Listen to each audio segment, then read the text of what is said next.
Haleluya, shalom Bapak Ibu Saudara. Oke, kita pagi ini akan sama-sama belajar pesan Tuhan. Pesannya seperti simpel, tapi ini enggak mudah untuk disampaikan begitu saja ya. Jadi kita sama-sama belajar, kita minta Tuhan bukakan pengertian lebih lagi. Pesannya adalah gini, salurkan kasih Tuhan dengan tulus. Kalau bicara soal kasih, kita tiap hari dengar kata kasih. Tapi ada satu yang ditekankan juga adalah Tuhan mau kita juga menjadi orang yang menyalurkan. Apa sih yang kita salurkan? Kasih itu.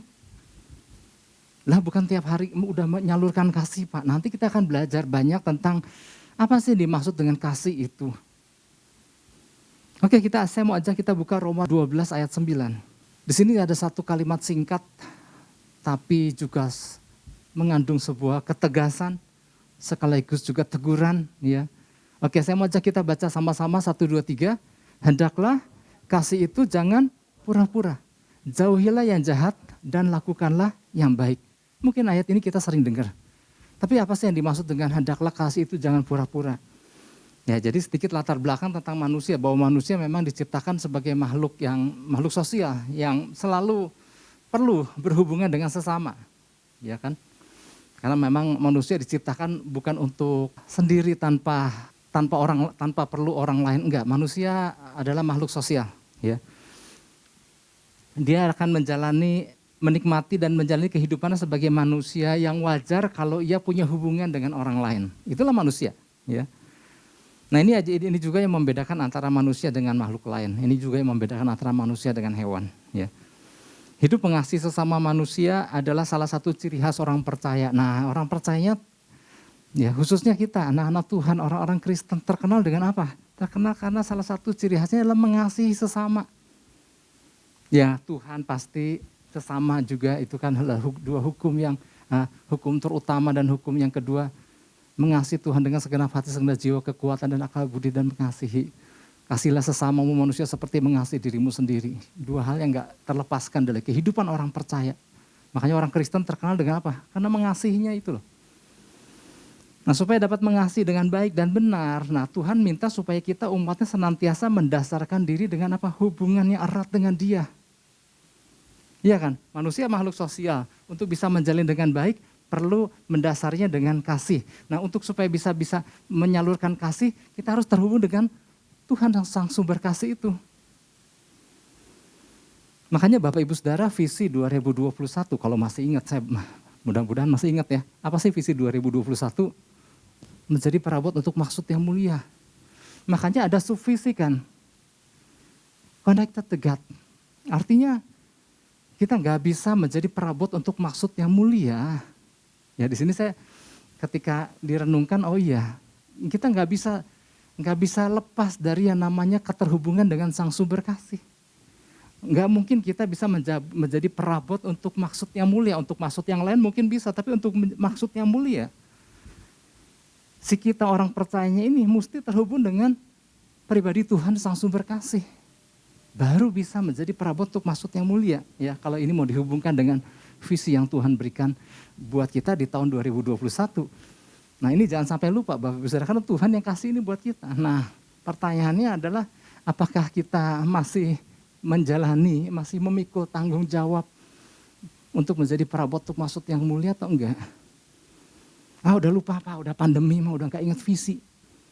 Sebenarnya disinilah orang percaya diuji. Di tengah kondisi apapun. Ternyata Tuhan mempercayakan kita sesuatu yang luar biasa loh. Perabot untuk maksud yang mulia. Nah, semua orang percaya dapat dengan mudah berbicara tentang kasih. Semua orang bisa, anak kecil bisa.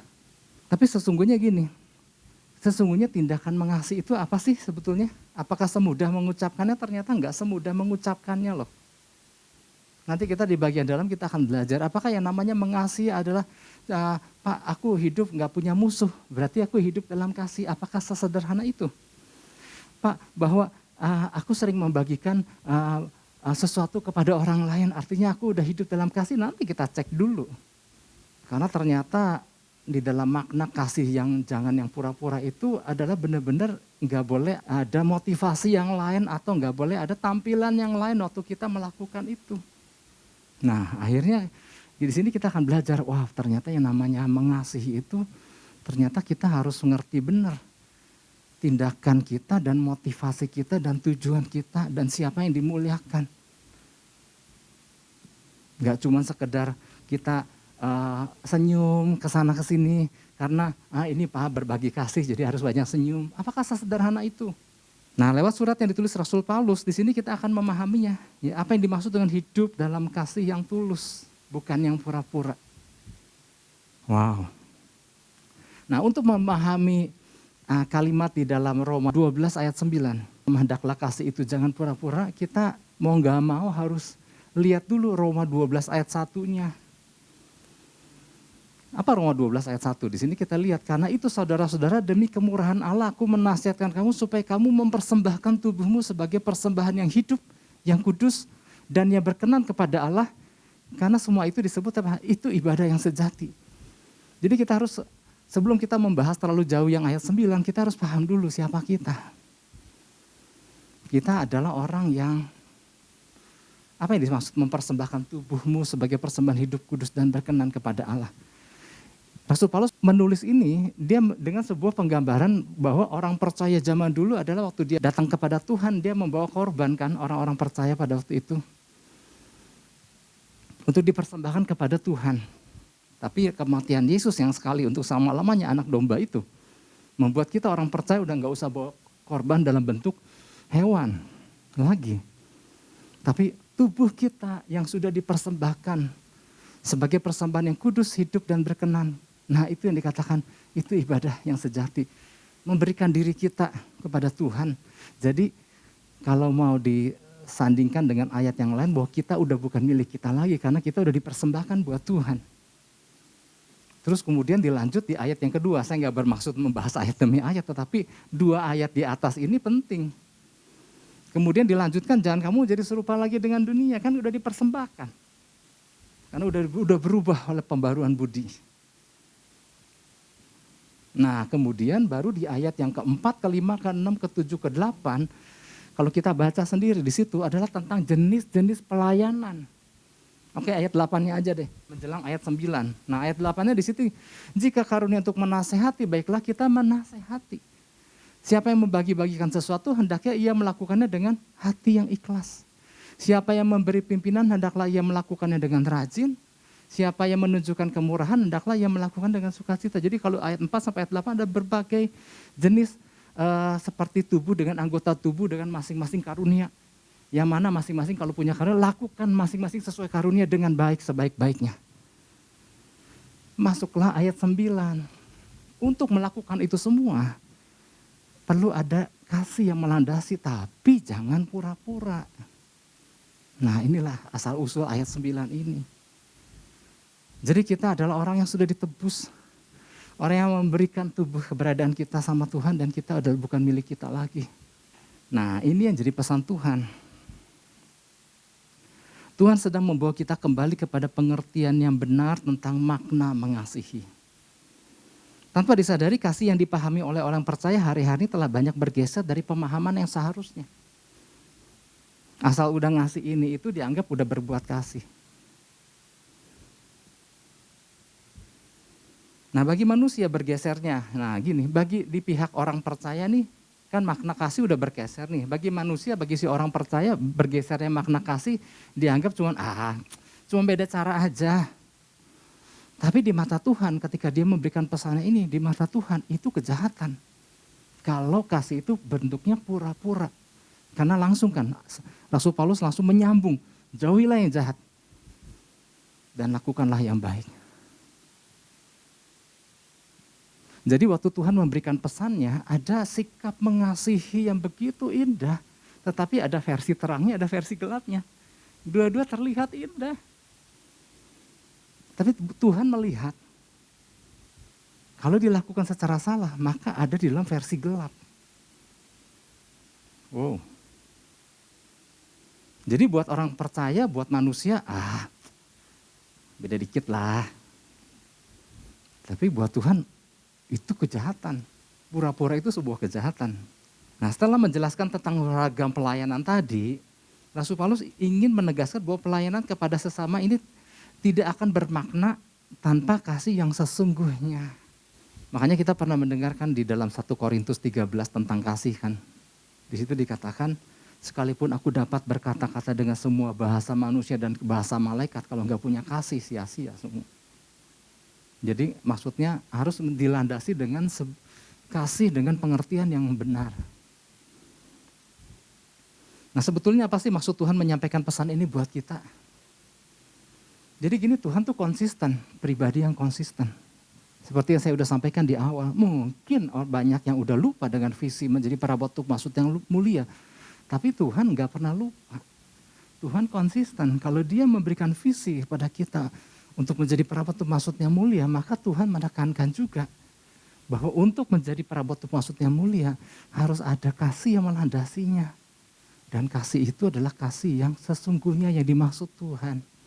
Saya nggak tahu ya, apakah masih semua memegang, memikul tanggung jawab menjadi perabot untuk yang maksud yang mulia itu dengan baik, dengan sebaik-baiknya, atau udah lupa. Udah ketutupan Pak sama pandemi. Udah banyak kecewa Pak. Nah kalau kita mungkin unsur-unsur itu mungkin ada. Entahkah lupa, entahkah tertutupi dengan kondisi masalah dan lain-lain.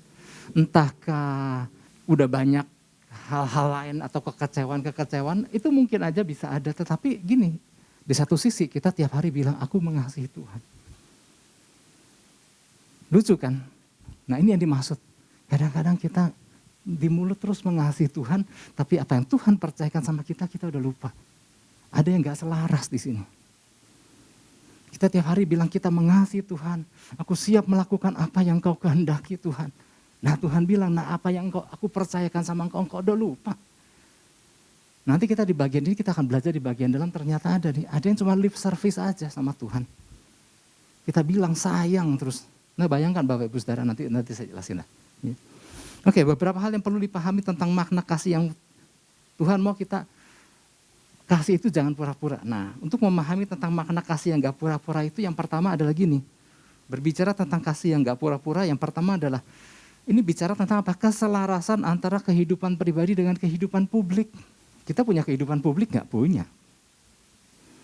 Ketika kita beraktivitas di luar rumah, itu kehidupan publik kita. Ketika kita ada di pelayanan di gereja atau di tempat lain, itu kehidupan publik kita.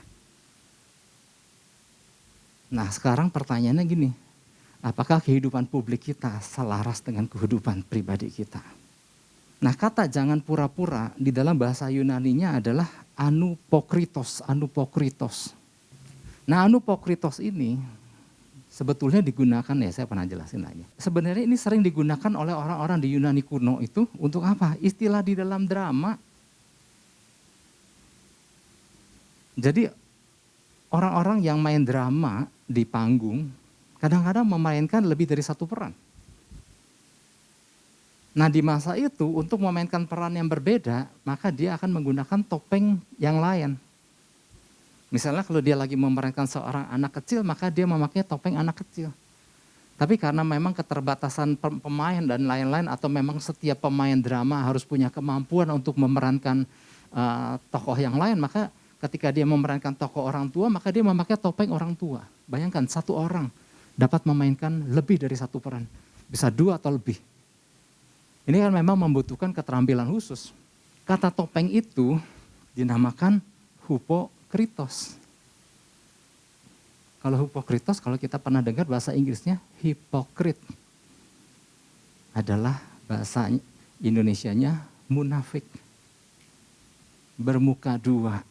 Nah, kata bermuka dua itu adalah istilah yang digunakan di dalam teater, bermuka dua. Karena memainkan lebih dari satu topeng.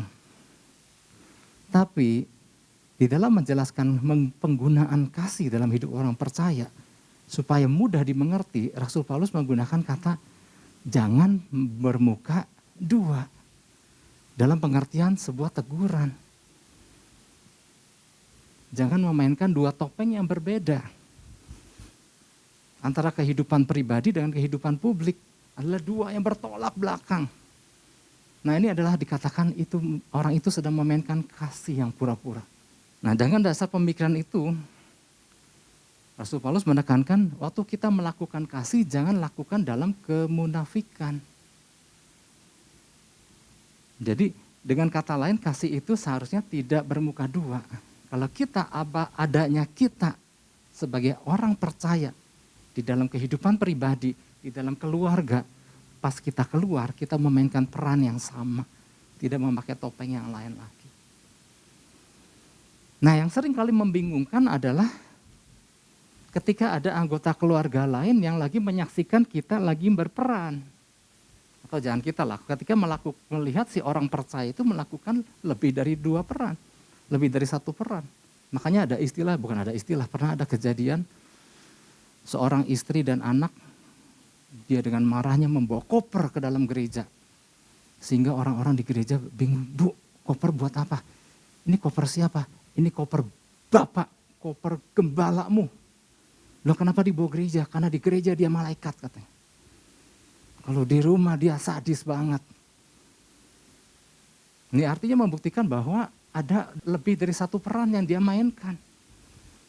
Enggak seperti apa adanya. Dan ini yang membingungkan anggota keluarga kan. Apa yang dia tampilkan di muka umum kok beda. Nah itu yang dimaksud kasih yang bermuka 2. Kasih yang pura-pura. Aslinya sama yang di luar adalah topeng. Oh, agak keras ya, nggak enak ya dengernya. Sama-sama ini kan buat kita semua. Nah, di sini Tuhan mau kita belajar. Buat ternyata bicara soal kasih nggak mudah. Karena gini, di satu sisi tanpa kita sadari kita bisa bikin kecewa orang lain. Gara-gara mereka lihat kita dengan terampil memainkan 2 topeng itu. Lebih dari 1 topeng. Nah, jadi ada istilah terjadi duplikasi atau duplicity, ya duplicity sih tepatnya ya. Kita memainkan peran yang lain dengan lincahnya, dengan terampilnya. Dan ini membuat salah satu penyebab, ya ada survei yang mengatakan salah satu penyebab keengganan orang untuk datang ke gereja salah satunya, ya adalah ketika orang itu melihat bahwa ternyata gini. Orang-orang di gereja nggak menampilkan apa yang seharusnya ia tampilkan karena dari luar sering mendengar betapa Kristus itu adalah pribadi yang penuh kasih. Tapi tidak diperankan oleh orang-orang yang ada di dalam gereja. Ya ini bicara soal umum ya. Tetapi itu adalah salah satu penyebab kenapa. Ternyata karena ada peran yang berbeda yang dimainkan. Nah jadi jangan sampai gini, waktu kita bercermin, di muka cermin kita nih lagi mau pergi keluar, nah sekali-sekali selain kita taruh makeup dan nyisir dan lain-lain, kita lihat dulu juga ngaca nih.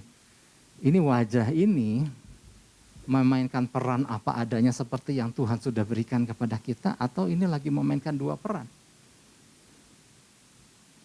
Nah artinya gini buat mengingatkan kita, sambil kita ngaca, pastikan kita memainkan hanya 1 peran.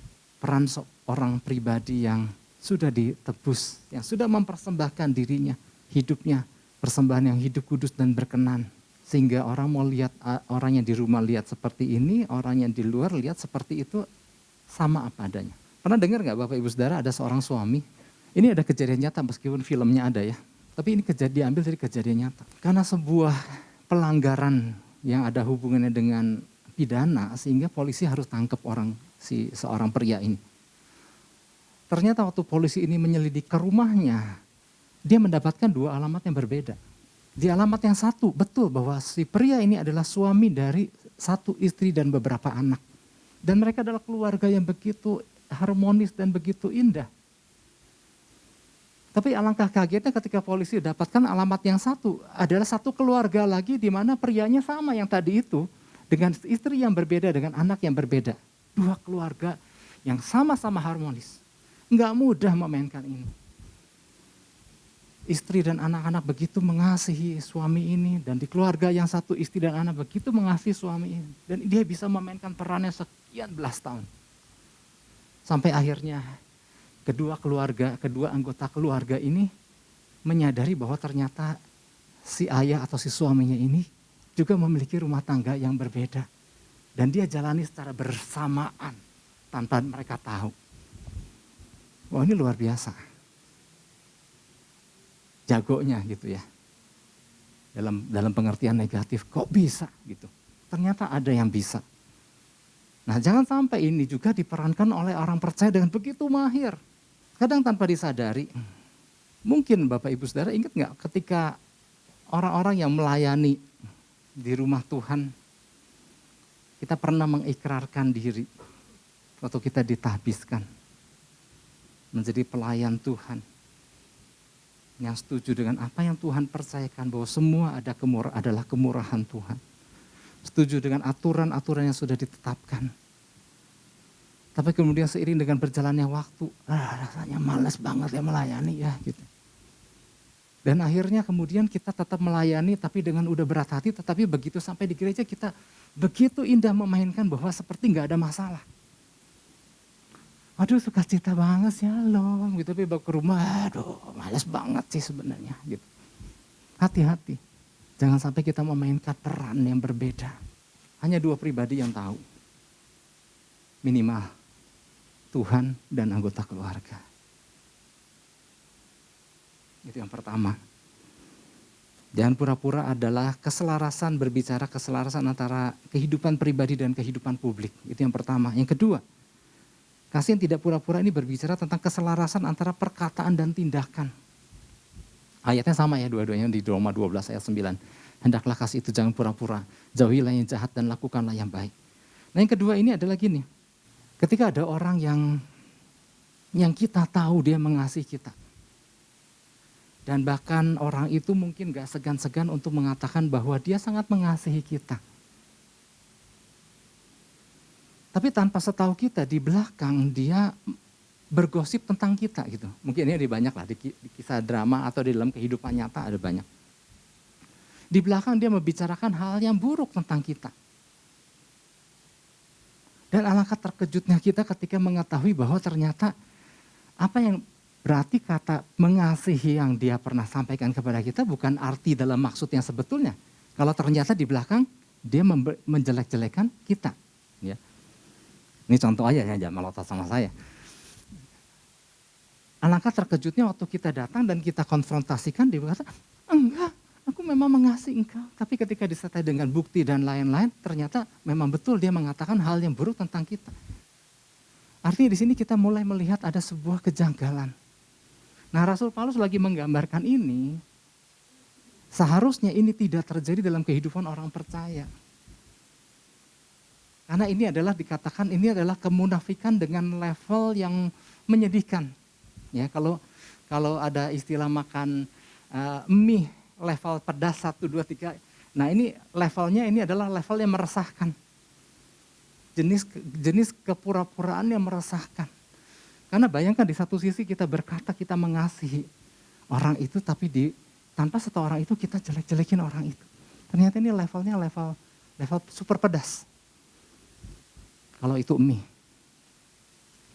Nah tapi gini Bapak Ibu Saudara, tanpa disadari kita sering melakukan peran itu. Untuk kita berkata kepada Tuhan, Tuhan aku mengasihi engkau. Padahal sesungguhnya ya enggak mengasihi amat gitu. Tuhan engkau dahsyat, engkau luar biasa, engkau perkasa, aku bersorak-sorai akan engkau, aku bertepuk tangan untuk engkau. Selesai kita mengatakan gitu, kita khawatir, kita takut, kita cemas. Tanda bahwa apa yang kita ucapkan sebetulnya cuma di mulut aja. Ternyata ini adalah kemunafikan level meresahkan. Tanpa disadari Bapak Ibu Saudara, enggak sedikit orang percaya melakukan itu. Betapa sering mungkin orang percaya mengucapkan kalimat bahwa ya sungguh-sungguh mengasihi Tuhan. Tapi ternyata di dalam tindakan enggak seperti kayak orang mengasihi gitu. Nah, sebelum kita sampai menjelaskan kepada kata pura-pura ini, kita harus pertama-tama paham dulu sih apa yang dimaksud dengan Rasul Paulus tentang hendaklah kasih itu jangan pura-pura, dan kita mau bahas dari kata kasihnya. Saudara yang punya terjemahan bahasa Inggris atau bahasa asli ya, kasih yang dipakai di sini adalah apa? Agape. Dan Tuhan percaya kita mampu melakukan agape karena apa? Ada Roma 12 ayat 1 bahwa kita udah ditebus, kita mempersembahkan tubuh kita sebagai persembahan kudus, hidup dan berkenan. Dan ayat 2 bahwa kita sudah tidak serupa dengan dunia. Nah, Oke, kembali ke ayat yang 9 tadi. Nah, kata kasih ini ternyata gini. Kasih agape ini adalah kasih yang sebenarnya luar biasa Bapak Ibu Saudara. Kasih agape adalah kata yang menggambarkan jenis cinta yang tertinggi, cinta yang terbaik, dan cinta yang paling mulia. Jadi kalau kita menggambarkan apa sih makna agape itu begitu tinggi Bapak Ibu Saudara. Wah, begitu luar biasa. Di dalam perjanjian baru, satu kata digunakan untuk menggambarkan kasih Allah adalah ini, kasih agape ini. Jadi kasih agape ini adalah kasih yang penuh dengan emosi dan makna yang dalam. Sehingga merupakan salah satu, jadi untuk menggambarkan kasih ini, agape adalah kata yang sulit untuk menjelaskan persis karena saking indah, dalam, dan luar biasanya. Sampai kehabisan kata-kata di dalam mendefinisikan agape. Jadi sengaja saya menekankan ini bahwa betapa yang kasih yang ini adalah kasih yang begitu dalam dan indah. Nah, agape baru terjadi ketika seseorang melihat, mengenali, memahami atau menghargai suatu pribadi, menyebabkan orang yang melihatnya tadi memandang orang objek tadi dengan begitu kagum, dengan penuh penghargaan, dengan ketulusan yang luar biasa. Oke lah, menggambarkan gini. Jadi waktu Tuhan melakukan praktek agape sama kita, dia memandang kita dengan penuh kekaguman.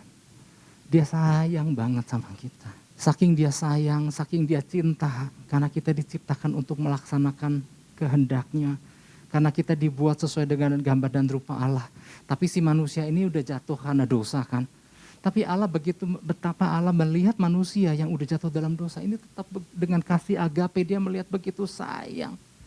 Dia melihat dengan begitu kekaguman, ketulusan. Jadi pribadi Allah yang melihat si manusia yang udah jatuh dalam dosa, tapi melihat dengan begitu indah sampai orang yang pribadi Tuhan yang melihat dengan kasih agape ini sampai rela melakukan apa saja demi orang yang dia kasihi itu. Makanya Yohanes 3 ayat 16 kan. Jelas sekali di situ. Karena begitu besar kasih Allah. Kasih yang dipakai adalah sama agape. Karena begitu agapenya Allah sama dunia, sama si manusia yang ada di dunia ini. Yohanes 3 ayat 16. Sampai waktu Tuhan memandang si manusia meskipun sudah jatuh dalam dosa, Tuhan begitu cinta, sayang, dan ingin melakukan sesuatu. Dan orang yang melakukan dengan jenis kasih agape, sampai dia rela melakukan apa saja. Ini untuk mendefinisikan kata agape itu loh. Tapi dengan kita akan lebih mudah mengerti dengan melihat langsung praktek yang dilakukan Allah terhadap kita. Sampai dia rela menjadi manusia, turun ke dunia, mati di kayu salib. Karena si kasih agape itu dia terhadap kita. Nah, dengan pandangan yang sama loh Bapak Ibu Saudara, meskipun gak mudah. Dengan pandangan yang sama, dengan pengertian yang sama. Ketika kita si orang percaya hari ini, orang yang sudah diselamatkan, orang yang sudah ditebus. Waktu kita mempraktekkan kasih itu, Tuhan mau kita melihatnya seperti cara Tuhan melihat kita dulu. Waduh, luar biasa. Gak mudah tapi indah banget. Sehingga mau si orang yang kita lihat dengan kasih agape hari ini, meskipun nyebelin banget misalnya. Seperti kayak dulu kita akan nyebelin waktu Tuhan mengasihi kita dan kasih apa kan sebetulnya manusia tuh nyebelin banget. Gak menghargai Allah, melakukan seenaknya, tapi saking dia kasih sama kita. Dengan jenis kasih itu, kita diselamatkan. Nah, dengan pandangan yang sama Tuhan mau hari ini. Waktu kita melihat siapapun, senyebelin apapun. Tapi waktu kita memandang dengan kasih yang sama, yang gak mudah itu, mestinya ada sebuah tindakan di mana kita ingin melakukan sesuatu buat orang itu. Tanpa orang itu perlu balas. Makanya kembali ke Roma 12 ayat 9 tadi. Jadi ternyata gini, kita dinilai begitu tinggi sama Tuhan. Sampai dia sayang banget sama kita. Sampai dia mau mati. Dan matinya juga gak tanggung-tanggung di kayu salib sebagai manusia. Nah oke, sekarang ayat untuk menjelaskan ini kita buka ayat yang ke-10. Nah jadi dari Roma 9 turun ke ayat 10, 11, 12 sampai 21 itu adalah jenis-jenis praktek-praktek yang ternyata kalau kita dalami yaitu biarlah tugas yang lain. Kalau kita dalami ternyata wow ini luar biasa. Minimal ada 3 hal yang saya mau bahas nih. Ayat 10. Waktu kita nggak melakukan kasih yang pura-pura karena menangkap bahwa ada kasih agape yang Tuhan berikan untuk kita bagikan. Ternyata gini, jauhilah yang jahat dan lakukanlah yang baik. Jadi waktu ada kasih yang dimaksud tadi pada kita, kepura-puraan seharusnya udah nggak ada. Bahkan kita bisa menjauhi yang jahat. Ternyata kata jauhilah itu di dalam bahasa aslinya benar-benar sebuah kejijikan. Dan lakukan yang baik. Harus benar-benar melekat nyantol. Maka dalam bahasa Inggris dipakai kata cling.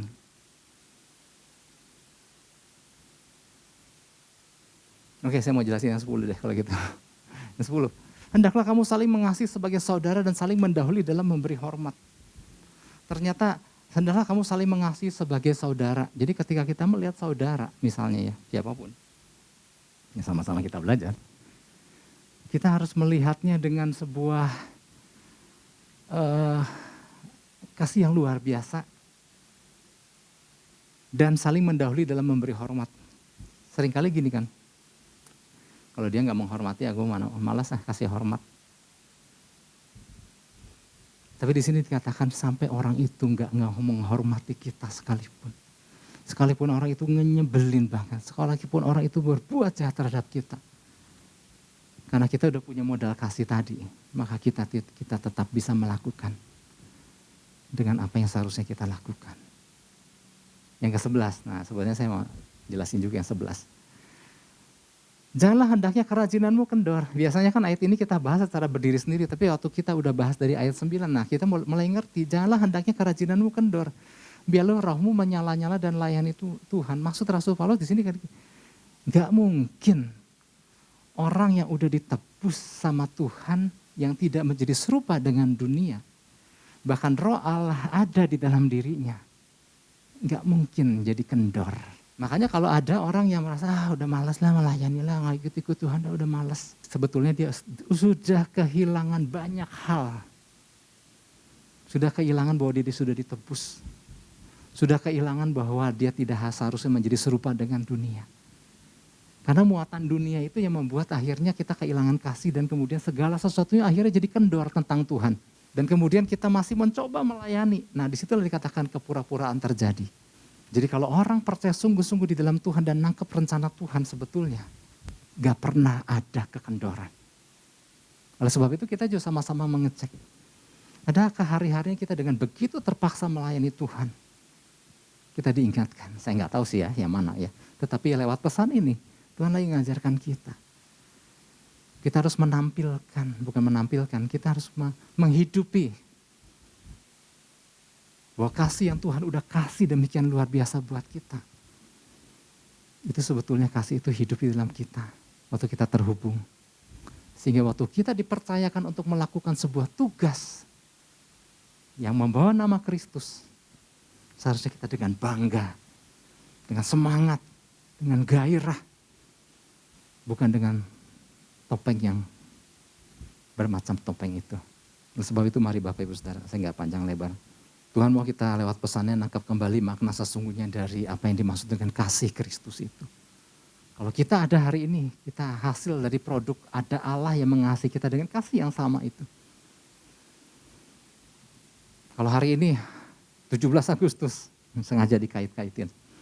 Hari kemerdekaan, mestinya kita benar-benar merdeka dari segala kepura-puraan. Melalui pesan yang kita dengar pada pagi hari ini. Pastikan bahwa kita sungguh-sungguh merdeka dari segala apa yang gak berkenan di hadapan Tuhan. Jadi ketika Yesus mengatakan bahwa ia mengasihi kita sebagai orang yang berdosa. Waktu dia mengatakan dia mengasihi kita. Dia turun ke dunia, ngambil rupa manusia, mati buat kita loh. Nah sekarang waktu kita berkata, Tuhan aku pun mengasihi engkau. Apa yang kita lakukan? Apa kita terus mau menampilkan topeng kepura-puraan? Enggak, seharusnya. Karena kasih yang sama itu seharusnya udah hidup di dalam kita. Yang ngerti katakan amin dan beri tepuk tangan buat Tuhan Yesus. Haleluya.